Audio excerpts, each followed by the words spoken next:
নমস্কার বন্ধুরা, Rooney and মম কিচেনে আপনাদের স্বাগত। আশা করি সবাই ভালো আছেন। আজ আমি আপনাদের সঙ্গে শেয়ার করব ঝিঙে দিয়ে মাছের পাতলা ঝোলের একটি রেসিপি। খুবই সাধারণ একটি রান্না, কিন্তু খেতে ভীষণই ভালো হয়। গরমের দুপুরে ভাতের সাথে খেতে কিন্তু অসাধারণ লাগে।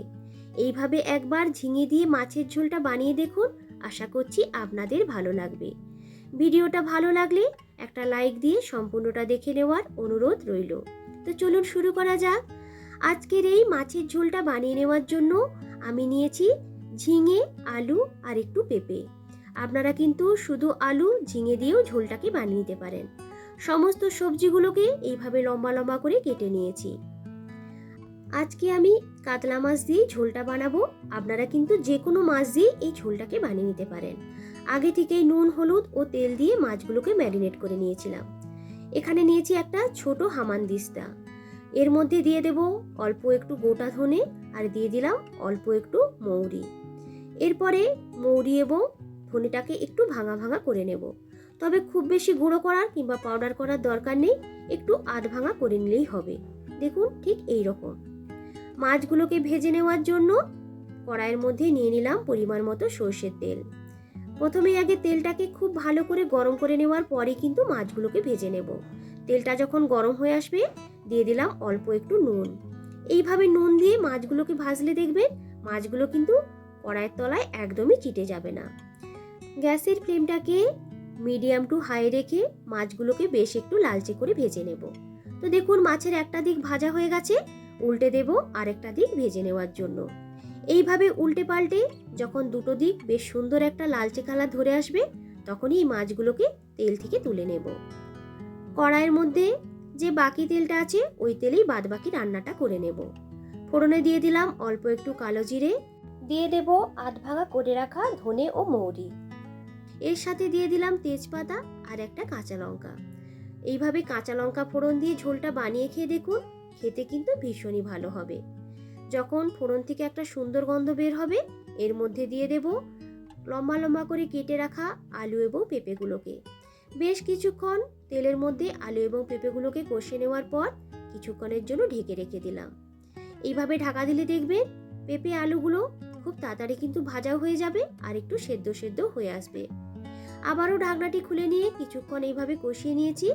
যখন একটু বেশ ভাজা ভাজা হয়ে আসবে এর মধ্যে দিয়ে দিলাম একটা মিডিয়াম সাইজের টমেটো কুচি আর সাথে দিয়ে দেব নুন। যেহেতু নুনটা আমি প্রথম থেকে দিইনি তাই একটু বেশি পরিমাণে নুন এখানে দিলাম। আর এইভাবে নুন দিয়ে কষলে দেখবেন টমেটোগুলো কিন্তু খুব সহজেই নরম হয়ে যাবে।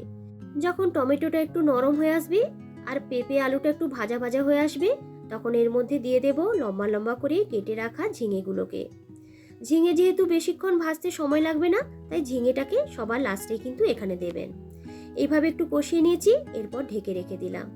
এই সময় তৈরি করে নেব একটা মশলা।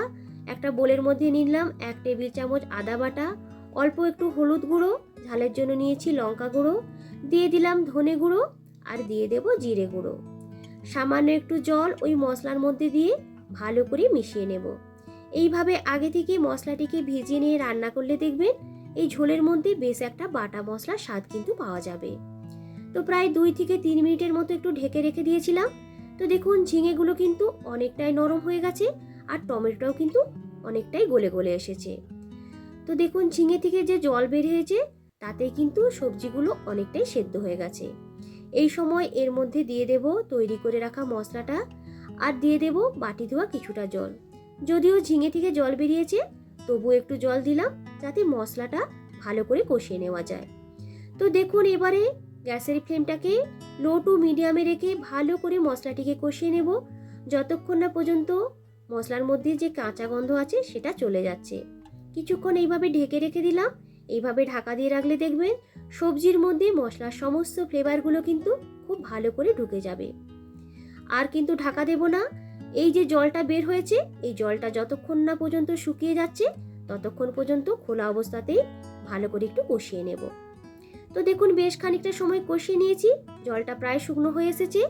এই সময় এর মধ্যে দিয়ে দিলাম পরিমাণ মতো গরম জল। যেহেতু ঝোলটাকে আজকে একটু পাতলা করে বানাবো তাই জলের পরিমাণটা একটু বেশি দিয়েছি। নুনটা টেস্ট করে দিয়ে দিলাম পরিমাণ মতো নুন আর অল্প একটু চিনি। সব কিছুকে ভালো করে মিশিয়ে নিয়েছি। এরপরে এই সবজিগুলোকে সেদ্ধ হওয়ার জন্য ঢেকে রেখে দেব 4-5 মিনিটের মতো। তো দেখুন খুব সুন্দরভাবে কিন্তু ঝোলটা ফুটে উঠেছে।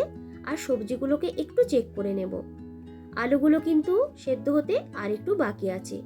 এই সময় এর মধ্যে দিয়ে দিলাম ভেজে রাখা মাছগুলোকে। মাছগুলোকে দেওয়ার পরে ঝোলের মধ্যে খুব ভালো করে মাছগুলোকে একটু ডুবিয়ে নেব। তাহলে মাছের সমস্ত ফ্লেভারগুলো ঝোলের মধ্যে চলে যাবে আর ঝোলটা খেতেও কিন্তু বেশ ভালো লাগবে। তো দেখুন এইভাবে ডুবিয়ে নেওয়ার পর আর কিন্তু ঢাকা দেব না, খোলা অবস্থাতেই কিছুক্ষণ ঝোলটাকে ফুটিয়ে নেব। এরপর একটু চেক করে নেব। তো দেখুন পেঁপে আলু সমস্তগুলো কিন্তু খুব সুন্দরভাবে সেদ্ধ হয়ে গেছে।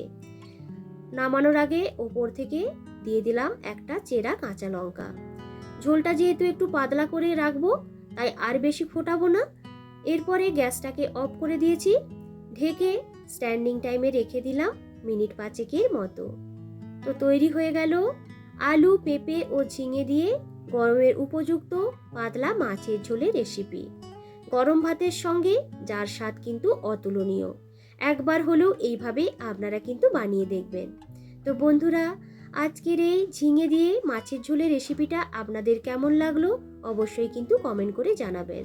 রেসিপিটা ভালো লাগলে একটা লাইক ও শেয়ার করার অনুরোধ রইল।